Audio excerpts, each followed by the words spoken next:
May bago na naman event at bagong karakter na makukuha. Ito ay ang Villican Vibropunk. Hanapin lang ang events at i-click ang team.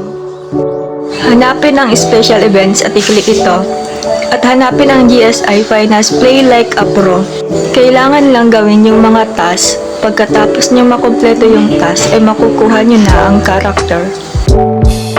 Ito ang mga task na kailangan nyong tapusin.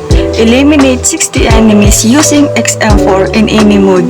Eliminate 60 enemies using QQ9 in any mode. Eliminate 30 enemies using HSO405 in any mode. Eliminate 20 enemies using LW3 Tundra in any mode.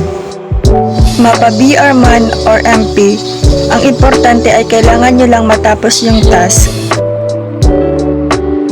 Pagkatapos nyo gawin yung task, balikan nyo yung events.